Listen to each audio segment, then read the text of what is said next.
Hello, good evening dear all of you students, welcome back your Adesh Pathshala platform. I hope आप सभी की तैयारी बहुत ही बढ़िया और शानदार तरीके से चल रही होगी। हम लोग पढ़ रहे हैं यूजीसी नेट जेआरएफ दिसंबर 2025 के दृष्टिकोण से पेपर 1 की प्रिपरेशन की जा रही है राधेश पाठशाला के प्लेटफॉर्म पर। और मैं राधेश्याम के भट्ट आप सभी का हृदय से सभी का स्वागत करता हूं। तो आज से हम लोग एक नए अध्याय का प्रारंभ करने वाले हैं। ऊपर लिखा ही होगा बोर्ड पे, आप लोग देख रहे होंगे, मैथमेटिकल रीजनिंग एंड एप्टीट्यूड, यानी गणितीय अभिवृत्ति की बात कर सकते हैं। ठीक है, तो ये जो क्लास है आपको प्रतिदिन, ये कभी कभी सीक्वेंस के आधार पर इवनिंग के 7 बजे 8 बजे आपको डेली मिल जाए करेगी, जिसकी जानकारी मैं टेलीग्राम चैनल पे हर क्लास की आपको पहले ही दे देता हूं, तो इसकी भी आपको मिल जाए करेगी। हायर एजुकेशन हमारी चल रही है अभी साथ में, तो हायर एजुकेशन भी हम खत्म करने की ओर बढ़ चुके हैं लगभग। बहुत ही जल्दी हायर एजुकेशन भी कंप्लीट कर लेंगे। तो हायर एजुकेशन की क्लास, तो आज तो संडे है, आज हायर एजुकेशन की क्लास नहीं आएगी। आज सिर्फ आपके पास ये मैथ की क्लास आ जाएगी। कल मंडे को आपकी हायर एजुकेशन की क्लास आएगी मॉर्निंग 11 PM, मॉर्निंग 11 समथिंग हाँ 11 बजे तक कर दूंगा मैं क्लास से। ठीक है, लगभग 11 बजे आपकी क्लास स्टार्ट हो जाएगी कल मॉर्निंग में। तो हायर एजुकेशन जो कंटिन्यू, जिनकी अभी तक पूरी क्लासेस हो चुकी है, वो नेक्स्ट क्लास कल देखेंगे 11 बजे। ठीक है, नोट्स आपके सभी टेलीग्राम चैनल पे मिल ही जाएंगे। और जो पहली बार राधेश पाठशाला के अपने इस प्लेटफॉर्म पर आए, वो सबसे पहले जाइए राधेश पाठशाला को सब्सक्राइब कीजिए और अपने इस प्लेटफॉर्म को ऐसे विद्यार्थियों तक जरूर पहुंचाइए जो ऑफलाइन क्लासेस लेने की परिस्थिति में नहीं है और ना ही पेड कोर्स खरीद सकते हैं। तो उन सभी विद्यार्थियों के लिए मेरी तरफ से यूजीसी नेट जेआरएफ पेपर 1 पूरा का पूरा कंप्लीट यूट्यूब पर ही पढ़ाया जा रहा है। बिल्कुल, मैं पूरा का पूरा पेपर पढ़ा रहा हूं आपको यूट्यूब पर ही, जिसकी हम 2 यूनिट कंप्लीट कर चुके हैं।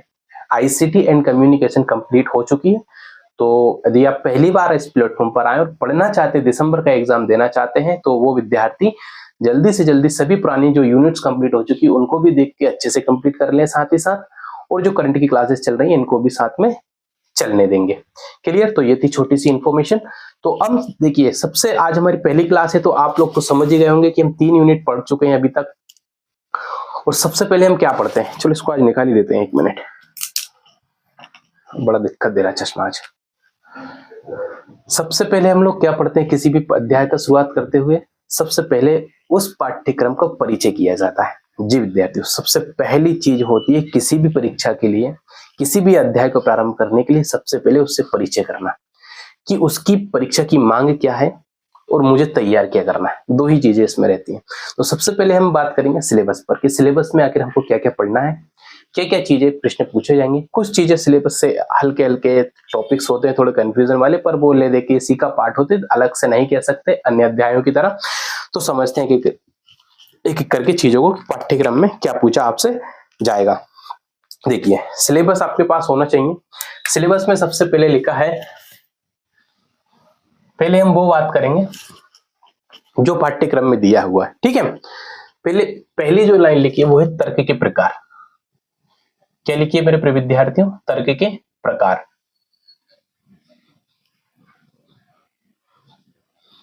Type of logic. ठीक है, ये आप नोट कर लेंगे, टाइप ऑफ लॉजिक। ये पहली जो आपके पाठ्यक्रम में सिलेबस में जो लाइन मेंशन की है, मैंने वही लिखवाई है। मैंने अलग से अभी कुछ भी नहीं लिखवाया, ना मैंने इसमें कोई संशोधन किया, ना मैं करूंगा। ठीक है, ये आपके पास नोट होना चाहिए आपके पहले पेज पे। मैंने पहले ही कहा था आपसे, जो विद्यार्थी पता है, अभी मैं क्लासेस नहीं ले पा रहा था, एक छोटी सी सर्जरी हुई थी मेरी, तो अभी क्लासेस नहीं ले पा रहा था। हम वाइट पेन टेप से भी ले रहे थे हम, तो अभी ट्राई करेंगे। मैंने अब धीरे धीरे, दर्द तो हो रहा हालांकि मुझे हल्का सा, पर फिर भी मैं मैनेज कर लूंगा। ज्यादा होगा तो मैं बता के क्लास बंद कर दूंगा आपको बीच में। ठीक है, तो अचानक से क्लास बंद हो जाए तो ज्यादा दिक्कत मत लेना, हो सकता है मेरी दर्द बहुत ज्यादा बढ़ जाए तो मैं क्लास बंद कर दूंगा। पर अभी ठीक है, अभी मैं चल रहा हूँ लगभग, तो मैं कर सकता हूँ। हालांकि ड्रेसिंग वगैरह हो रही है मेरी प्रॉपरली, तो आप निश्चिंत रहें सभी। तो चलिए, पहले क्या है, तर्क के प्रकार आपके पहले यूनिट में लिखेंगे। फिर एक सेकंड चीज इसमें जो लिखी है इन्होंने, वो है श्रृंखला। ठीक है, क्या मेरे प्रिय विद्यार्थियों, श्रृंखला आपके पास नेक्स्ट टॉपिक है, श्रृंखला, जिसको हम क्या बोलेंगे इंग्लिश में, सीरीज। ठीक है, श्रृंखला या सीरीज। इसमें हम लोग क्या क्या पढ़ेंगे मैं बता देता हूं आपको। ठीक है, इसमें 2 तरह की श्रृंखलाएं होती है। एक तो होती है नंबर वाली श्रृंखला होती है, ठीक है, नंबर यानी कि संख्याएं वाली श्रृंखला होती है, और नंबर 2 होती है आपके पास जिसको हम बोलते हैं लेटर वाली यानी अक्षर वाली श्रृंखलाएं होती हैं। इंग्लिश के लेटर्स उसमें हम देखेंगे, अक्षर श्रृंखलाएं, 2 तरह की श्रृंखलाएं हम इसके अंदर पढ़ेंगे। ये सिलेबस लिख लीजिए आप, इसी आधार पे हम एक एक करके चीजों को पढ़ते चलेंगे। क्लियर, लिख लिया आपने। फिर सेकंड में ही सेकंड पॉइंट है, उसी में एक और लाइन लिखी हुई है, इस उन्होंने उसमें लिखा हुआ है, मेरे पास ये सिलेबस रखा हुआ है जो यूजीसी का जो सिलेबस है, इन्होंने लिखा है अक्षर श्रृंखला, देखिए संख्या श्रेणी, अक्षर श्रेणी, और लिखा है कूट संबंध। ठीक है, यानी कोडिंग डिकोडिंग की बात चल रही है यहाँ पर। ये भी सेकंड में पॉइंट है, तो हम इसको अलग से लिख लेते हैं, इसको हम बोलेंगे कोडिंग एंड डिकोडिंग। ठीक है, कोडिंग और डिकोडिंग पढ़ेंगे यहाँ पर, कोडिंग एंड डिकोडिंग। क्लियर, कूट एंड कूटलेखन करके ये सारे हिंदी में शब्द मिलेंगे, पर आप इंग्लिश की ऐसे कैसे ये नोट कर लीजिएगा। कितने टॉपिक्स हो गए, कुल मिला के भी 2 ही टॉपिक्स हुआ। ठीक है, श्रृंखला एंड कोडिंग डिकोडिंग। क्लियर, ये तो वो लाइन लिखी थी मैंने वैसे की वैसे ही लिख दी, ये भी सब तरह के प्रकार में ही आती है कुल मिलाकर, अगर इनको मोटा मोटा लेकर जाएंगे तो। ठीक है, फिर एक उसमें से 3 पॉइंट दिए हैं आपके मेन सिलेबस में, हम उसको तोड़ तोड़ के पूरा का पूरा अभी लिख लेते हैं। ठीक है, फिर इसके बाद आता है प्रतिशत। फिर हम क्या पढ़ेंगे मेरे प्रिय विद्यार्थियों, प्रतिशत। ठीक है, यही वाला होता है ना प्रतिशत का साइन, इसी को हम पढ़ेंगे प्रतिशत को। ठीक है, इसमें हम क्या क्या पढ़ेंगे, जब प्रतिशत पढ़ेंगे तो प्रतिशत में हम बहुत सारी चीजें निकालना सीखेंगे। सबसे पहले क्या निकालेंगे, आप लोग बहुत से ऐसे होंगे जो मैथ बैकग्राउंड से होंगे या जिनकी मैथ अच्छी होगी, जिनकी नहीं होगी ना तो वो तो अभ्यास करेंगे। मैं भी मैथ बैकग्राउंड का नहीं हूँ, लेकिन पर एग्जाम निकालना है तो इतनी मैथ हमको आना चाहिए, इतनी समझ मैथ पे होना चाहिए कि हमारे प्रश्न वहां से बन जाए। देखो, एक यूनिट और होती है हमारे पास इसी के अंतर्गत, एक होती है डीआई, डाटा इंटरप्रिटेशन। डीआई में एक चार्ट आता है जिसमें 5 प्रश्न होते हैं, यानी कि 10 नंबर आपको देती है, आपको वो कैलकुलेशन, वो अंडरस्टैंडिंग आपकी उस पर कॉन्सेप्ट क्लियर है तो सीधे सीधे आपके यहाँ से 5-10 नंबर मिल जाते हैं। परंतु ये डीआई के प्रश्न तभी हो पाएंगे जब आपकी ये वाली यूनिट अच्छे से हो जाए। क्यों, आपको एवरेज निकालना है, परसेंटेज निकालना है, अनुपात वाले सवाल उसमें आते हैं, रेशियो वाले उसमें सवाल आते हैं, यही सारे के सारे जो प्रश्न होते हैं, इनको जब आप अच्छे से सीख लेंगे इस यूनिट में, तब जाके आप डीआई को अच्छे से कर पाएंगे। क्लियर, चलिए आपने लिख लिया प्रतिशत। प्रतिशत में हम क्या क्या पढ़ेंगे, प्रॉफिट एंड लॉस, लाभ हानि। ठीक है, क्या पढ़ेंगे मेरे विद्यार्थियों, एक मिनट पहले,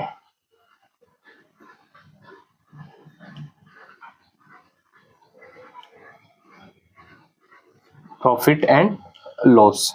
ठीक है, चलिए और क्या पढ़ेंगे, प्रतिशत या परसेंटेज, इंग्लिश वाले परसेंटेज लिख लेना यहाँ पे। फिर इसमें हम पढ़ेंगे डिस्टेंस, डिस्काउंट, सॉरी डिस्काउंट को अपन बोलते हैं यहाँ पे छूट।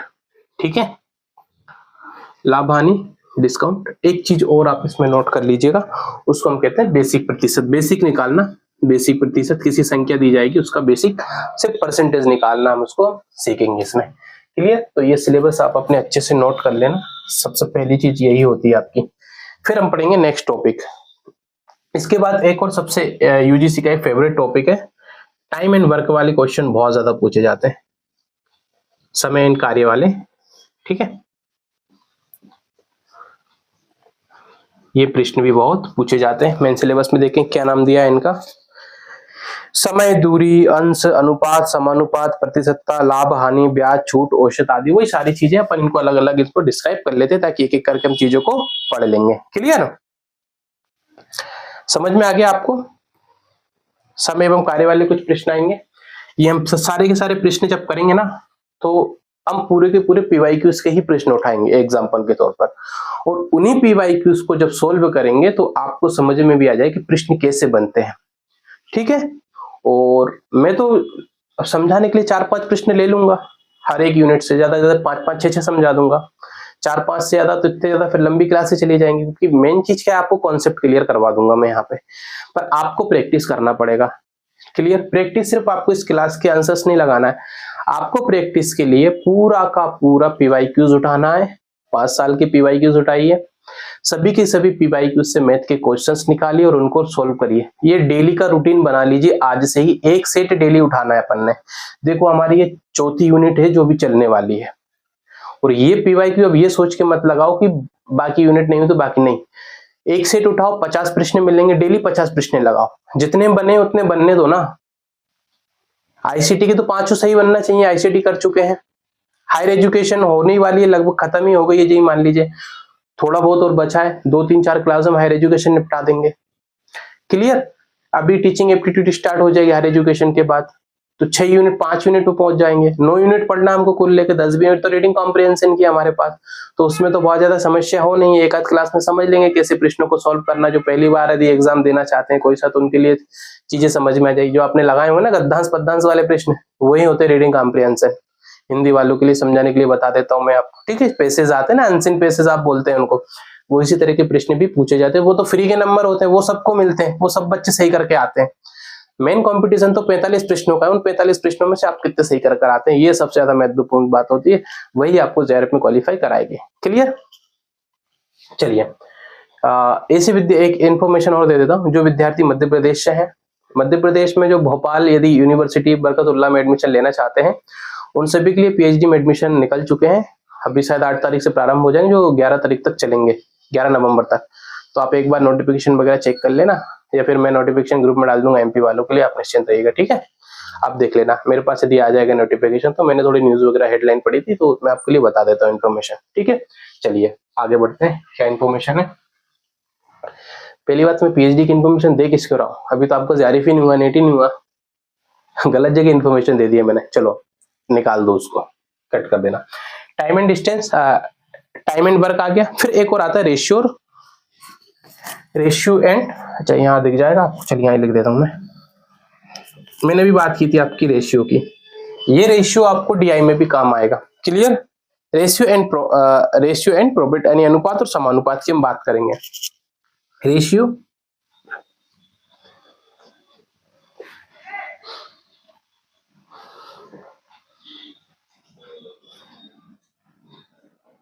अनुपात एवं समानुपात, अच्छा मैंने आगे पीछे लिख दिया है ना, अनुपात एवं समानुपात है ये आपका नेक्स्ट आपको चीज इसमें पढ़ना है, ठीक है। कितनी चीजें हो गई, इसको हटा दीजिए। 1 2 3 4 5, चलिए फिर लिखिए इधर 6 नंबर पे। क्या हो गया आपका, रेशियो एंड प्रॉफिट। फिर आ जाएगा आपके पास एवरेज, एवरेज निकालना है आपको, यानी कि औसत, ठीक है। 6 टॉपिक हो गए आपके पास। फिर इसके बाद क्या क्या रह गया एक बार देख लेता हूं मैं। श्रृंखला हो चुकी है, कोडिंग डिकोडिंग, प्रतिशत यानी परसेंटेज हो चुका है, या परसेंटेज लिख लेना है ना इंग्लिश में, परसेंटेज हो चुका है, जिसमें profit and loss and discount and basic, time and work, ratio, profit हो गया, ठीक है। फिर इसके बाद आप लिखिएगा सिंपल इंटरेस्ट वाले प्रश्न आएंगे, साधारण ब्याज वाले, ठीक है। ये प्रश्न पूछे जाते हैं सिंपल इंटरेस्ट, जिसको आप क्या बोलते हो, SI, साधारण ब्याज। इसमें आपको इसमें आपको पढ़ना पड़ेगा चक्रवृद्धि ब्याज भी आपको पढ़ना है, CI भी पढ़ना पड़ेगा हमको इसमें, ठीक है। SI एंड CI भी हमको इसमें पढ़ना पड़ेगा, चक्रवृद्धि ब्याज, ठीक है। साधारण ब्याज और चक्रवृद्धि ब्याज आप चाहे तो हिंदी में लिख लीजिए इसमें, ठीक है। साधारण ब्याज और चक्रवृद्धि ब्याज लिख लीजिएगा आप। और एक और बहुत सरल सा टॉपिक है, इसको हम पहले ही पढ़ लेंगे, ये मैंने लास्ट में लिख रहा हूँ, या ऊपर कहीं जगह हो तो वहां लिख देना इसको। चलिए इसको यहाँ हटा देते हैं, यहाँ लिख देते हैं। हालांकि पढ़ेंगे इसको हम सेकंड टॉपिक के बाद, ठीक है। डायरेक्शन आता है एक, दिशा निर्देश, ठीक है। दिशा निर्देश वाले प्रश्न आते हैं, कैसे होंगे, बहुत इजी प्रश्न होते हैं, इसको भी हम यहाँ से समझ लेंगे आप लोग निश्चिंत। तो ये हमारे मैथ का पूरा पाठ्यक्रम, मैथमेटिकल रीजनिंग का, ठीक है। ये आपको अच्छे से पता होना चाहिए। क्लियर? 4 चीजें आपको अच्छे से आना चाहिए। वो 4 चीजें कौन कौन सी हैं? गुणा, भाग, जोड़, और घटाव। ठीक है, ये 4 चीज आपको आना चाहिए अच्छे से। ये सभी साइन पता है ना आपको? कभी कभी ये साइन से प्रश्न पूछ लिए जाते हैं, सिंपल सी चीज है, लेकिन कभी कभी ऐसी चीज भी पूछ ली जाती है, साइन दे दिए जाएंगे फिर पूछ लिए जाएंगे, इनकी परिभाषा पूछ ली जाती है कभी कभी उलझा के, लेकिन बहुत आसानी से नहीं पूछी जाएंगी, थोड़े घुमा के, थोड़ा आपको फंसा के पूछी जाती है। ये 4 साइन आपको अच्छे से आना चाहिए। एक और सबसे बड़ी चीज इसमें सबसे इंपॉर्टेंट होती है इनके प्रश्नों में, एक होती है आपके पास परसेंटेज निकालना आना चाहिए आपको, ठीक है, और एक एवरेज। इतना तो कम से कम आपको मोस्टली अच्छे से सीखना पड़ेगा। इतना सीख लिया ना तो फिर आपके पास डीआई के 5 नंबर पक्के हो जाएंगे आपके। ठीक है, एक रेशियो भी जोड़ लीजिए इसी में। ठीक है, एक रेशियो वाले प्रश्न आजकल बहुत ज्यादा पूछने जाने लगे, क्योंकि बच्चे परसेंटेज तो आसानी से निकाल लेते हैं, पर रेशियो वाले में थोड़े से उलझ जाते हैं। जहां जब संख्या ऐसे करके पूछ ली जाती है ना, तो प्रश्न थोड़े से उलझ जाते हैं। तो ऐसे प्रश्नों को उलझाने के लिए हमको थोड़ा सा रेशियो भी अच्छे से समझना पड़ेगा। क्लियर? तो ये चीजें आपको अच्छे से, सिलेबस है आपका पूरा का पूरा पाठ्यक्रम है, एक बार पूरा का पूरा पाठ्यक्रम को हम रिकॉल करते हैं, क्या क्या चीजें पूछी जाएगी हमसे। देखिए, सबसे पहले आपको डायरेक्शन पढ़ना, दिशा निर्देश वाले प्रश्न पढ़ना पड़ेगा। ठीक है, श्याम 5 किलोमीटर उत्तर की ओर चलता, पूरब की ओर चलता, फिर दक्षिण की ओर मुड़ता, फिर 5 किलोमीटर इधर जाता, बताइए उसका मुंह किधर है, बताइए वो अपने किस दिशा में है। इस तरह के प्रश्न यहाँ से पूछे जाते हैं। फेवरेट टॉपिक है, आसान टॉपिक है, इजी है, सभी के सही होकर आते हैं ऐसे प्रश्न। एक प्रश्न लगभग इन 3 से 99% चांसेस एक प्रश्न तो बनता ही बनता है, 2-2 प्रश्न तक पूछ लिए जाते हैं। श्रृंखला से, नंबर सीरीज, लेटर सीरीज के प्रश्न बनते हैं, ये हम सोल्व करके देखेंगे। क्लियर? फिर आता है कोडिंग डिकोडिंग का प्रश्न, कैसे बनेगा। कोडिंग डिकोडिंग क्या होती है ये भी समझेंगे हम आगे जाके जब पढ़ेंगे श्रृंखला के बाद। फिर आता है परसेंटेज। ठीक है, क्या आएगा मेरे प्रिय विद्यार्थियों? परसेंटेज, चले लिख ही देता हूं मैं। ठीक है, परसेंटेज में हम क्या पढ़ेंगे? Profit and loss, distance, basics, time and work, समय एंड कार्य, रेशियो, प्रॉफिट एंड समानुपात, अनुपात, ये सारी की सारी चीजें इसमें हम पढ़ी जाएगी। ये सीन आपको साइन पता, और अच्छा वो रह गया एवरेज, औसत निकालना, सिंपल इंटरेस्ट, साधारण ब्याज एंड चक्रवृद्धि ब्याज लिख लीजिए यहाँ पे। चलिए, साधारण ब्याज एंड चक्रवृद्धि ब्याज, तो ये ब्याज निकालना भी यहां से सीखे जाएंगे, ये प्रश्न भी पूछे जाते हैं। मेन चीज हमको इतना पढ़ना है हमारे मैथमेटिकल रीजनिंग एंड एप्टीट्यूड में। क्लियर? समझ में आ गया आपको? ये सारा का सारा आपके पास लिखा होना चाहिए, इसके मैं कोई पीपीटी नहीं देने वाला, उतार लीजिए इसको ऐसा कैसा है। मैथ के अंदर ये एक, इस मैथ और डीआई के अंदर कोई भी हार्ड नोट्स नहीं मिलेंगे आपको, सारा का सारा ऐसे ही व्हाइट बोर्ड पे पढ़ाऊंगा मैं, याद रखना बस।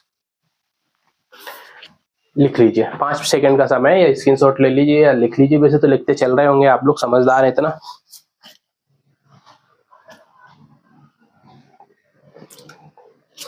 अब मैं कुछ चीजें लिखवाऊंगा, इसके बाद आपको वो नोट करना है और उनको अभी से याद कर लेना पहली क्लास से। कुछ मैं आपको स्क्वायर्स और कुछ क्यूज लिखवा दूंगा, 1 से लेके 30 तक आपके पास स्क्वायर लिखवा देता हूं मैं अभी, आपको अच्छे से याद होना चाहिए। ठीक है, और साथ ही क्यूज आपको लेके 1 से लेके 10 तक के सारे क्यूज अच्छे से याद होना चाहिए। नोटेड? चलिए आगे बढ़ते हैं। आप लोग को बहुत सारा, कुछ जिन लोगों की मैथ अच्छी है उनको दिक्कत नहीं आएगी, यहाँ से जो पहली बार मैथ देखेंगे उनके लिए थोड़ी सी दिक्कत तो होगी, क्योंकि मुझे भी दिक्कत हुई थी, क्योंकि मैं मैथ बैकग्राउंड से था नहीं, मैं बायोलॉजी का स्टूडेंट था। ठीक है, चलिए, प्यारा विषय है, लेकिन मैथ कुछ भी कहो बहुत अच्छा विषय है। चलिए, मजा आता लेकिन मैथ के क्वेश्चंस करने में। तो मैं भी कुछ चीजें यहाँ आपको लिखवा देता हूँ, वो लिख लीजिए। ठीक है, कुछ टेबल्स बनवा रहा हूं, वो टेबल्स बना लीजिए आप, है कि नहीं। देखिए, ये चीजें इसलिए लिखवा रहा हूं मैं, आप ये समझ के चलिए, ये जब आपको याद होंगे ना, तो हमारे इस पेपर में सिर्फ हमको प्रश्न सही नहीं करना होता है, सिर्फ पेपर सोल्व कर ही नहीं आना है, टाइम को मैनेज करना भी बहुत इंपॉर्टेंट है। ले देखिए, 3 घंटे का समय हमारे पास, 3 घंटे में आपको 100 प्रश्न तो करना है पेपर 2 के, 50 प्रश्न पेपर 1 के करना। पेपर 1 में मैं तो डीआई वाले हैं सबसे ज्यादा टाइम कंजप्शन वाले यूनिट है, दोनों यूनिट है। क्यों? कैलकुलेशन का पार्ट है। अन्य प्रश्नों को पढ़ के समझ के सोल्व करोगे, लेकिन यहाँ आपको मेहनत करना पड़ेगा अलग से, प्रश्न पढ़ना भी पड़ेगा, समझना भी पड़ेगा, फिर उसका कैलकुलेशन करके उसका आंसर निकालना पड़ेगा, तो टाइम इसमें ज्यादा लगता है। तो टाइम को कैसे कम किया जाए इसकी ट्रिक भी आपको अच्छे से पता होना चाहिए कि हाँ कुछ चीजों के माध्यम से हम अपने समय को अंतराल को कम कर सकते हैं। पहली चीज मैं आपको कुछ चीजें नोट करा देता हूँ, ये लिख लीजिएगा। मैं 1 से लेके 30 तक के कुछ स्क्वायर लिखवा देता हूँ आपके पास, उसे आप अपने डायरी में नोट करेंगे और डेली उसको अच्छे से याद करना है, ठीक है। 1 का स्क्वायर क्या होगा, साथ जिन्हें याद है वो साथ में बोलते हुए मन में चलना है, या अकेले बैठो तो 1 का स्क्वायर होता है 1, क्लियर। 2 का स्क्वायर लिखेंगे, 2 का स्क्वायर होता है 4। 3 का स्क्वायर क्या होगा बताइए, सोचिए जरा। 3 का स्क्वायर होता है 9। 4 का स्क्वायर होता है 16।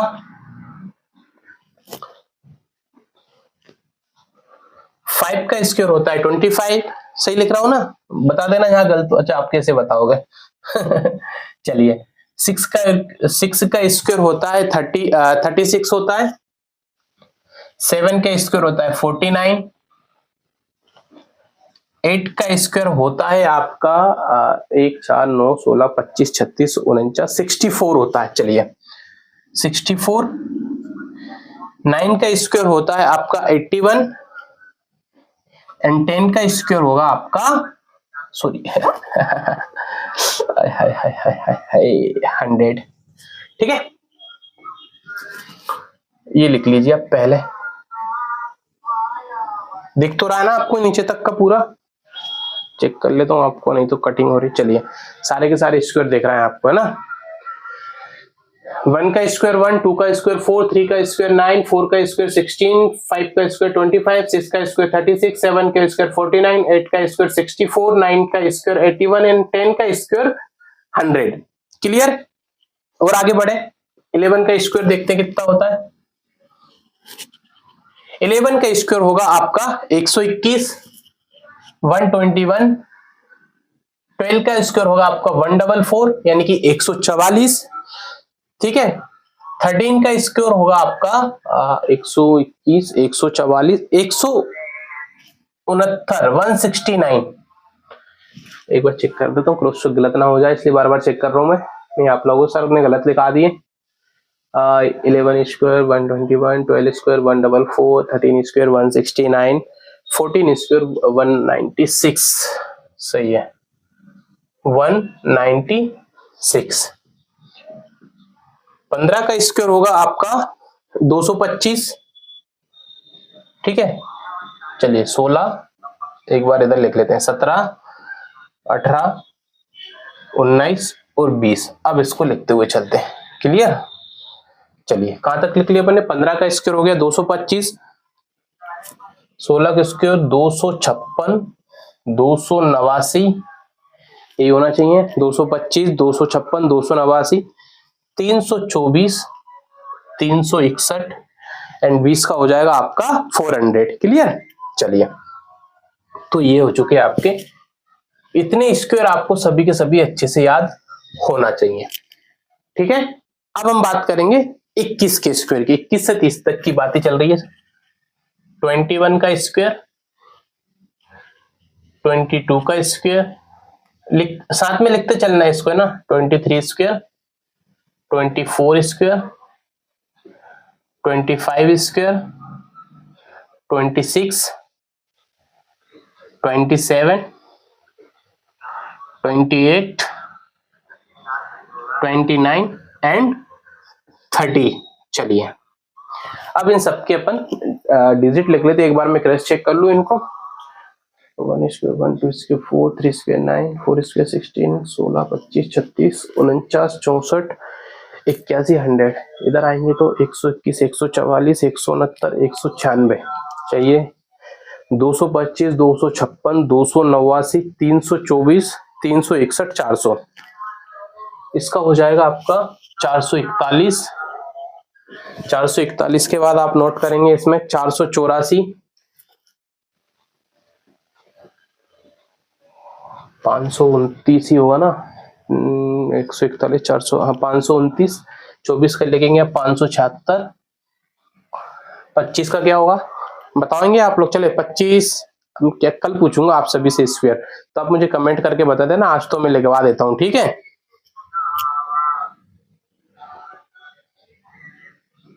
अब क्या रह गया 27, 27 का हो जाएगा आपके पास 729,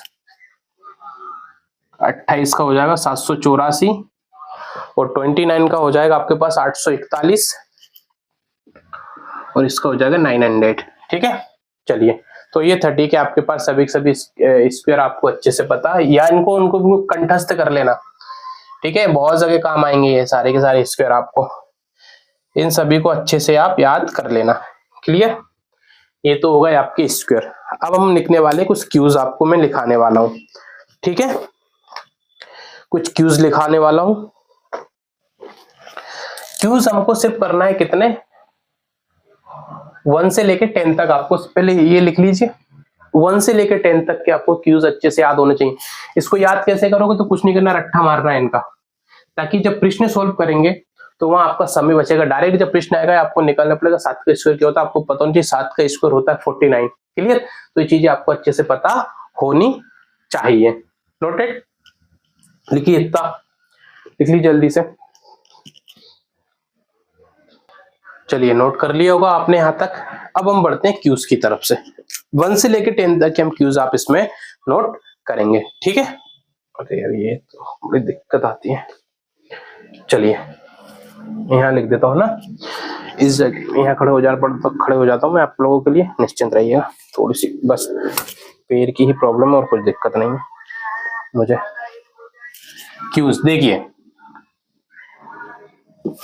अरे क्या हो गया इसको, 1 का क्यू क्या होगा, ऑब्वियसली 1 ही होगा। 2 का क्यू क्या होगा, 8 होगा। 3 का क्यू क्या होगा, 27 होगा। 4, 5, 6, 7, 8, 9 एंड 10। ठीक है, इन सब के क्यू हमको लिखना है। क्यू क्या होता है, ये गुणा करना आता है ना, कैसे निकालते हैं क्यू वगैरह सारे के सारे डिजिट, आपको ये नहीं आता, इतना तो आता होगा यार, है ना। ठीक है, कहां तक लिख लिए, देखिए 4 का क्यू हो जाएगा आपका 64, ये हो जाएगा आपका 125, फिर हो जाएगा आपका 6 का क्यू हो जाएगा आपके पास 216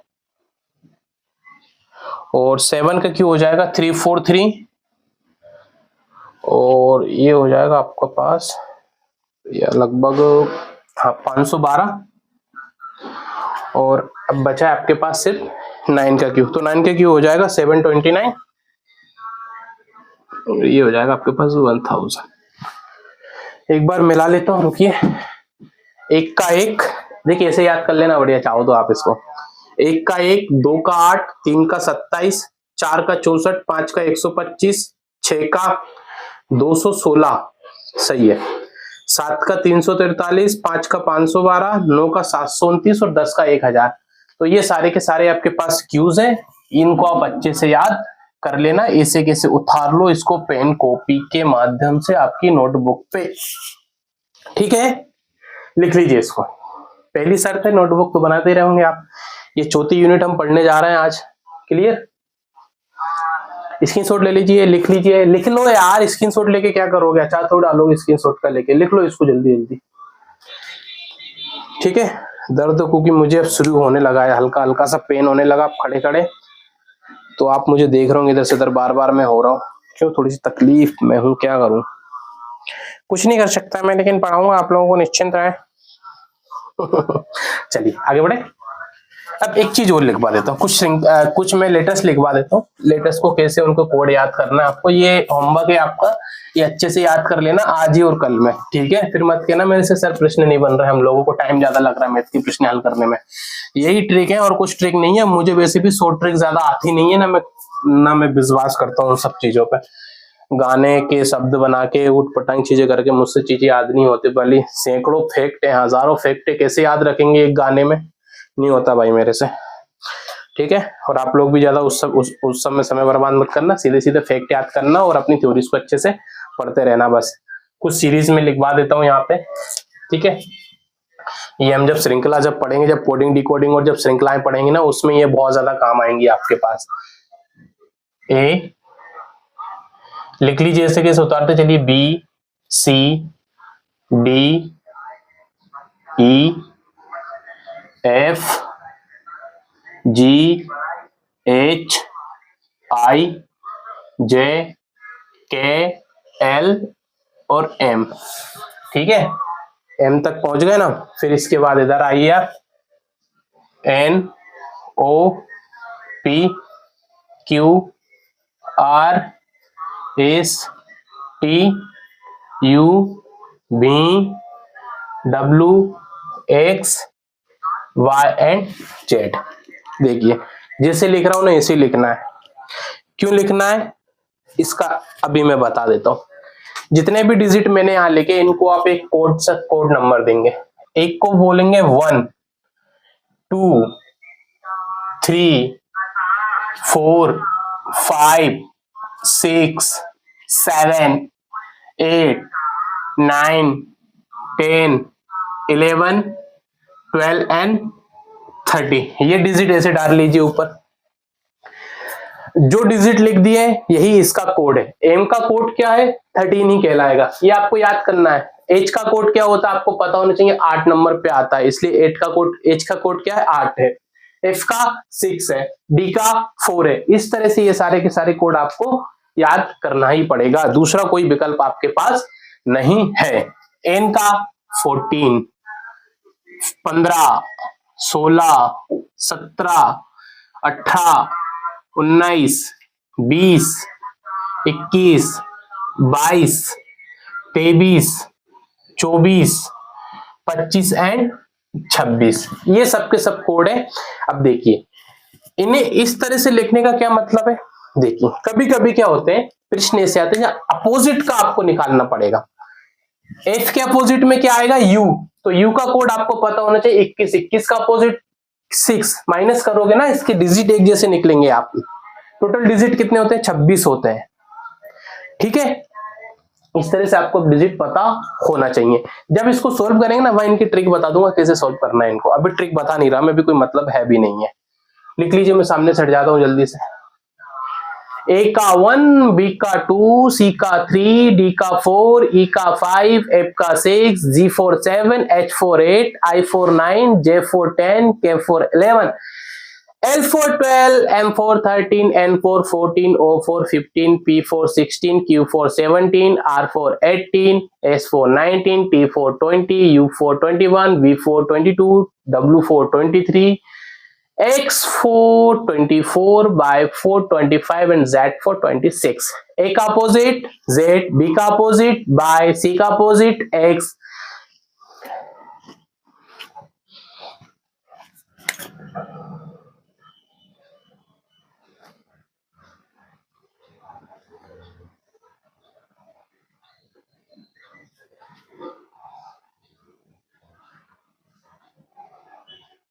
ए का अपोजिट जेड, जेड का अपोजिट ए, बी का अपोजिट बाय, बाय का अपोजिट बी, सी का अपोजिट एक्स, एक्स का अपोजिट सी, डी का अपोजिट डब्ल्यू, डब्ल्यू का अपोजिट डी, ई का अपोजिट वी, वी का अपोजिट ई, एफ का अपोजिट यू, यू का अपोजिट एफ, जी का अपोजिट टी, टी का अपोजिट जी, एच का अपोजिट एस, एस का अपोजिट एच, आई का आर, आर का आई, जे का क्यू, क्यू का जे, के का पी, पी का के, एल का ओ, ओ का एल, एम का एन, एन का एम। ऐसा लगा ना कोई सा गाना सा गा रहे हैं अपन लोग। हाँ ऐसे याद करना बढ़िया, कमरा बंद करके सुर मिलाना बढ़िया, सातों के सातों सुर मिलना चाहिए आप सबके। सा रे गा मा पा धा नी सा फलाना ठिकाना। ठीक है, सारे के सारे सुर ऐसे मिला के याद करना, अच्छे से याद हो जाएंगे। जब क्यू याद करो, स्क्वायर याद करो, ऐसे याद करना। ठीक है, सारे के सारे। चलिए ये लिख लिया आपने, समझ में आ रहा है ना। इतना बता देना यार, मैं पहली बार मैथ पढ़ा रहा हूं, मैथ मैंने कभी पढ़ाई नहीं है, परंतु कोशिश करूंगा आप सबको अच्छे से मैथ पढ़ा दूं। क्लियर।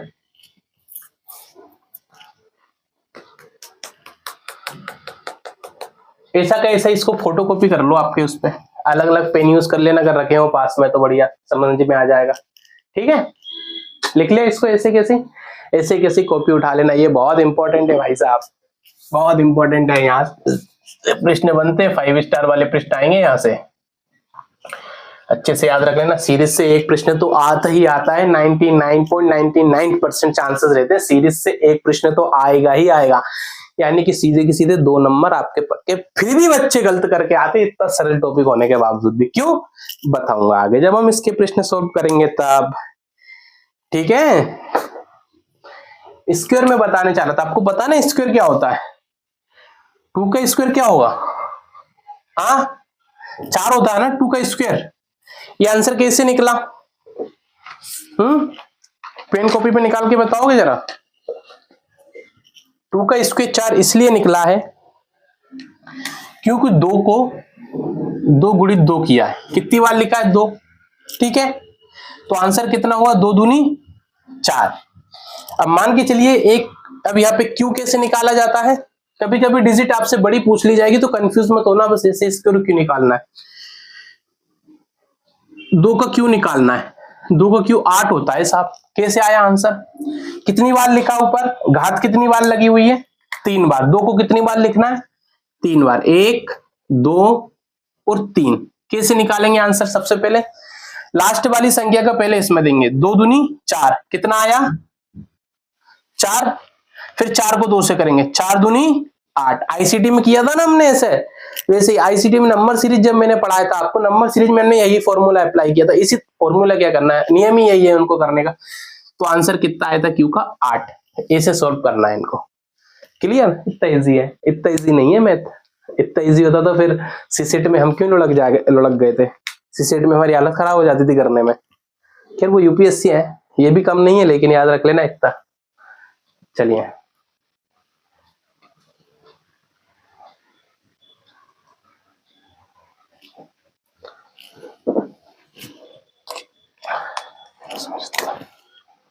आ गया समझ इतना? ये देखिए साहब, चलिए ये होते हैं क्यू और स्क्वायर। ठीक है, कैसे इसको निकालते हैं। अब कुछ कुछ संख्या कभी कभी जो अपन ने लिखा है, कभी कभी कुछ होती, कुछ कुछ कैलकुलेशंस डीआई में या और दूसरी जगह में बड़ी कैलकुलेशंस आ जाती है जब हम परसेंटेज निकालते हैं वगैरह वगैरह करके। तो कुछ कैलकुलेशन हमको बड़े डिजिट में मिल जाती है, तो उसके लिए इसी तरीके से आप निकाल लेना। कोई विकल्प नहीं है ना यार दूसरा, या तो आपके बहुत शार्प माइंड होगा तो आप माइंड में कैलकुलेशन कर लोगे, वरना पेन कॉपी से तो आपको सॉल्व, वहां आपको मिलता है बाकायदा पेपर और पेन मिलेगा आपको सॉल्व करने के लिए, वर्क करने के लिए, आप निश्चिंत रहिएगा। ठीक है, तो एग्जाम हॉल में बट ये करना आपको कम से कम कोशिश में निकालना ये सब चीजें। देखो अब कुछ बच्चे क्या करते हैं, एग्जाम में जाके A1 2 B C D पूरा पूरा लिख लेंगे, फिर वाले अब टाइम जा रहा है ना आपका, चाहे भले वो कम टाइम जा रहा हो, 2 मिनट में आप लिख रहे हो, पर टाइम तो जा रहा है। अगर ये चीजें याद होंगी तो आपका वो टाइम बचेगा, दूसरा जो प्रश्न होगा वहां उस टाइम को यूटिलाइज किया जा सकता है। इसलिए ये चीजें होती हैं आपके टाइम को मैनेज करने के लिए, टाइम को कम से कम समय में प्रश्नों को सॉल्व करने के लिए, क्योंकि पेपर 1 बहुत ज्यादा टाइम लेता है आपका। आपको नहीं पता लगेगा, आपको ऐसा लगेगा कि मैंने पेपर 2 तो बहुत कम टाइम में कर दिया, लेकिन पेपर 1 बहुत ज्यादा टाइम ले रहा। इसीलिए तो पेपर 1 में बहुत ज्यादा बच्चे वीक पड़ जाते हैं और फिर उन्हें दिक्कत आती है और वो अच्छे स्कोर लेके नहीं आ पाते। ठीक है, पेपर 2 में तो अपना विषय को वो कई सालों से पढ़ रहे होते हैं, पेपर 1 में नई नई चीजें होती हैं। इसी में मैथ पूछ लिया, इसी में डीआई पूछ ली, इसी में रीजनिंग पूछ ली, इसी में इंडियन लॉजिक के प्रश्न पूछ लिए जो सर घुमा देते हैं पूरा का पूरा, एनवायरमेंट पूछ लिया, teaching aptitude, higher education, ICT, सब कुछ तो पूछ रहे हैं वो लोग पेपर 1 में। पेपर 2 में तो आपको एक सीक्वेंस में चलता है, आपको एक ही चीजें पढ़ना है, अलग अलग विचारधाराओं के साथ पढ़ना होता है। ठीक है, तो इसलिए पेपर 1 थोड़ा सा बच्चों को जटिल लगता है। तो बाकी सीरीज आज पढ़े या कल पढ़े यार बताओ? कल हम सीरीज स्टार्ट करेंगे। पहला अपना जो अपन ने पहला जो टॉपिक लिखा था ना, अभी हम सिलेबस पढ़ रहे थे, तो हम सीरीज स्टार्ट करेंगे। ठीक है, कल से देख लेते अभी कितना समय हो गया। ठीक है, या मैं समझा दूं अभी आपको थोड़ा सा, क्या कहना चाहते हैं आप लोग? चलिए थोड़ा सा देख लेते हैं अभी सीरीज को एक बार।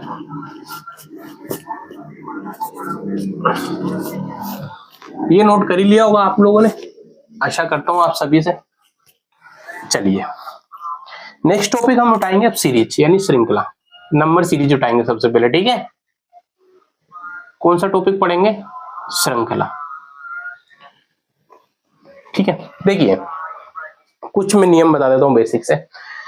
श्रृंखला के जब हम प्रश्न आएंगे तो देखिए, मान ली कोई भी श्रृंखला आपके दी गई है, या तो एक डिजिट में नॉर्मली लिख देता हूं 2 4 6 8 10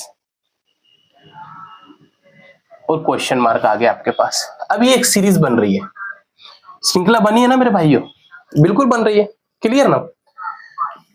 अब जब इसको सोल्व करोगे, थोड़ा बड़ा बड़ा लिख दूंगा ना, छोटे ज्यादा लिख दिए, पता नहीं आपको दिखेगा कि नहीं दिखेगा। चलिए इस प्रश्न को मैं फिर से बड़ा लिख देता हूं थोड़ा और करके। 2 4 6 8 10 और क्वेश्चन मार्क, ऐसा प्रश्न पूछ लिया जाएगा आपसे। अब इसको सोल्व कैसे करेंगे, ऑप्शन दे दिए जाएंगे, 4 5 6 ऑप्शन दे दिए जाएंगे आपके पास 3 4 में। अब आपको देखो यहाँ पे एक सीरीज बन रही है क्या, अब एक तो देखो फाड़ा हो रहा है, एक दो का पहाड़ा बन रहा ना, 2 दूनी 4 2 3 6 2 चौके 8 2 पंजे 10, ये तो इजी पड़ गया, इतने इजी प्रश्न नहीं आएंगे, भरोसे मत देना, मैं सिंपल तरीके से समझा रहा हूं ताकि हम धीरे धीरे आगे जाके आगे बढ़ेंगे। कितने का अंतर है, 2 से 4 होने में कितना अंतर हो रहा है, +2, फिर यहाँ पे कितना अंतर हुआ, +2, फिर 6 से 8 में जाने पर +2, 8 से 10 में जाने पर +2। तो अब ये सीरीज कंप्लीट हो रही है ना, बीच में कोई भी सीक्वेंस नहीं टूट रहा। फिर 10 में +2 करेंगे तो कितना आएगा, 12, तो आंसर आपका क्या होगा, 12 हो जाएगा। ठीक है, अब देखिए इसमें मैं आपको एक चीज समझाने वाली कोशिश कर रहा हूं। इसमें हम कहां से बढ़े, आगे की ओर बढ़ते जा रहा है, क्लियर, प्लस करते जा रहा है। कभी कभी कुछ प्रश्न आएंगे जिसमें हमको माइनस करना पड़ेगा, कुछ प्रश्न ऐसे आएंगे जिसमें हमको गुणा करना पड़ेगा, ठीक है, गुणा करना पड़ेगा। कुछ ऐसे प्रश्न आएंगे जिसमें अपन को प्लस भी करना पड़ेगा, घटाना भी पड़ेगा, माइनस भी करना पड़ेगा और इंटू भी करना पड़ेगा। इतने जटिल प्रश्न भी पूछे जाएंगे, हल्के मत लेना सीरियस। इसलिए तो बच्चे गलत कर आते, वो सिर्फ एक मेथड सीख के चले जाते हैं, पर बच्चों को प्रॉब्लम आती है प्रश्न करने में, है क्या नहीं। अब जैसे कि मैं एक प्रश्न ले लेता हूं इधर, 12 10 8 6 4 क्वेश्चन मार्क। चलिए इसमें क्या हो रहा है देख लीजिए, कितने माइनस हुए, -2 -2 4 में -2 करोगे तो कितना आ जाएगा, 2 आंसर आ जाएगा आपका। ठीक है, ये माइनस होगा इधर से। जैसे जैसे हम प्रश्न लेंगे ना आगे, तो ये और समझ में आ जाएंगे हमको। जब हम प्रश्न उठाएंगे, इनके बड़े बड़े जब प्रश्न आएंगे, जब आपके पास वो प्रश्न रहेंगे, तो आपको फिर और मजा आएगा करने में सारे के सारे प्रश्नों को। क्लियर, समझ में आ रहा है इतना आपको। कुछ कुछ डिजिट ऐसे आएंगे जो समान, अब इसमें से 2 2 हो रहा है, किसी में हो जाएगा ऐसे 4, फिर 6 का अंतर पड़ेगा, फिर 12 का पड़ेगा, 4 से 6 में कितने प्लस हो गए, 2, फिर कितने प्लस, 6, ऐसे भी डिजिट मिलेंगे आपको। तो कंफ्यूजन बिल्कुल भी नहीं होना चाहिए, सारे के सारे मेथड अप्लाई करना पड़ेगा आपको। बेसिक मेथड आप कहां से यूज, देखो ये सिर्फ अभी स्टार्ट नहीं किया, सिर्फ समझा रहा हूं मैं श्रृंखला को कैसे। बेसिक मेथड आपको चीज करना है, सबसे जो पहली जो चीज है, आपको आगे की ओर एक श्रृंखला देखना है बन रही है कि नहीं बन रही है, क्लियर। फिर एक डिजिट छोड़ के भी, कभी कभी क्या होता है 20 का डिजिट तो होता ही नहीं, सिर्फ ऐसे भड़काने के लिए लिख दिया जाता है, ठीक है। लेकिन यहां जब देखोगे यहाँ एक सीरीज बन जाती है, साहब लो 2 से 4 में +4 हो रहा है इधर, फिर ये डिजिट कुछ भी लिख देंगे, फिर +4 हो रहा है यहाँ पे, 10 6 से 10 तक पहुंचने, फिर +4 हो गया आपके पास। इस तरह से आपको डिजिट गड़बड़ दे दी जाएंगी, ठीक है। यानी जरूरी नहीं है वो पास वाली संख्या से ही उसका संबंध बनेगा, वो एक डिजिट छोड़ के भी अपना रिलेशन बना सकता है, सीरीज बन सकती है। जैसे कि यहां से 2 से 4, अब यहां लिख दिया मान के चलिए 3, यहां लिख दिया मान के चलिए 4, यहां लिख दिया इन्होंने 5। अब चलिए यहां कितना संख्या आएगा बताना है आपको, कितना प्लस हो रहा है, 2 से 6। अब देखिए 2 के बाद 3 हो रहा है, 3 के बाद फिर 6, अरे यार ये तो संख्या बड़ी हो रही है, लेकिन सीरीज कहीं से कहीं तक नहीं बन रही है, क्या करोगे। अगर हम, चलिए इसको एक बार समझते हैं, इस अगर एक प्रश्न ले लेते हैं कहीं, इसे मिटा देता हूं मैं, आपको और समझ में आ जाएगा अच्छे से। देखिए ये संख्या आपके पास दी हुई है अभी, क्लियर, ये संख्या दी, ये आपके पास क्वेश्चन मार्क भी लगा दिया। चले, ये यहां तक मैंने बताया था आपको कैसे करना है इसको सोल्व। 2 से 3 में जाके कितना प्लस हो रहा है, 1, फिर 3 से जाएंगे 6 में कितना प्लस हो रहा है, +3 हो रहा है। फिर कितना प्लस हो रहा है, 4 से 1 में जाने पर +2 हो रहा है। कोई सीरीज बन रही है 1 3 2। अब आपको समझ में आएगा, थोड़ा सा रुकिए। +6 प्लस, अब देखिए ले साहब, या तो 5 आ गए तो माइनस हो रहा है यार, इधर तो -5 हो गया इधर। तो कोई सीरीज नहीं बन रही है, यहां पर बन रही कोई सीरीज बिल्कुल भी नहीं बन रही है। तो ये वाला मेथड आपका इस पे अप्लाई होगा ही नहीं, आपका आंसर ही नहीं आएगा सही से। तो हम क्या करेंगे, हाँ एक यहां से बन सकता है, देख 6 +3 किया, फिर +6 किया, हो सकता है 6 में +3 जोड़ दोगे तो +9 आप करोगे तो आंसर आ जाए। 5 में 9 जोड़ोगे तो कितना आएगा, हाँ 5 में 9 जोड़ोगे तो कितना आएगा, बताना जरा, सोचो जरा, क्या आंसर बन सकता है यहां से, देखते हैं अभी।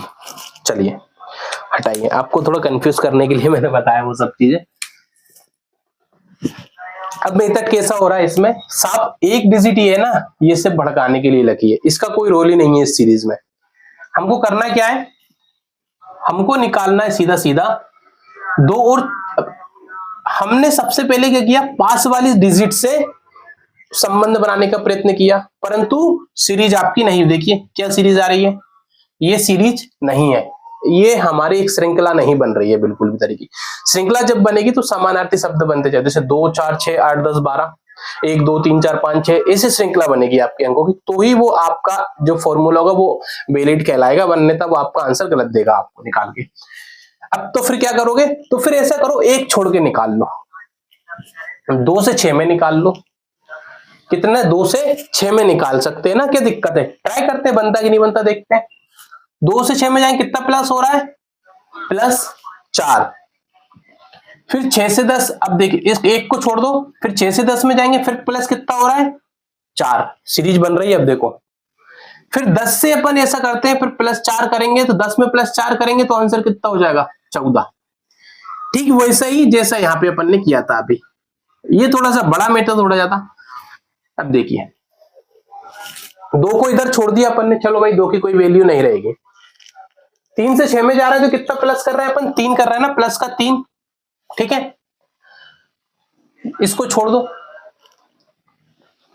फिर कितना प्लस हो रहा है, 4 से 10 में जाने पर +6, ठीक है। अब इसको छोड़ दो साहब, 10 को 10 में नहीं जोड़ना, 10 में तो निकाला अपन ने आंसर। अब 5 में 3 3, फिर 3 में +3 हुए 6, 6 में +3 करो कितना होगा, 9 होगा आपके पास। 5 में 9 जोड़ोगे तो कितना आ जाएगा, 14 आंसर आएगा ना।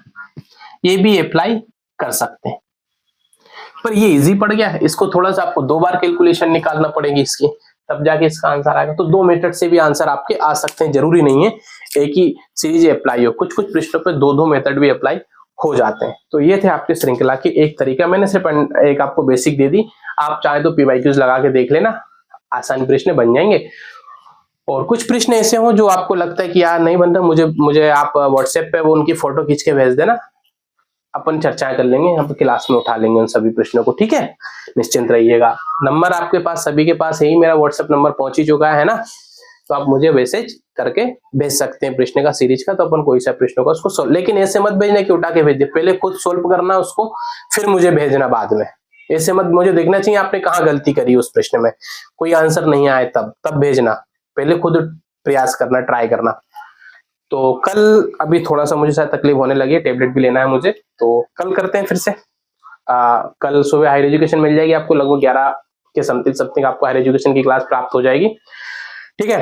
तो तब तक लिए सब अभी स्वस्थ रहिए, व्यस्त रहिए, अच्छे से पढ़िए और खूब मेहनत कीजिएगा। मुझे दीजिए इजाजत, जय हिंद सभी साथियों को।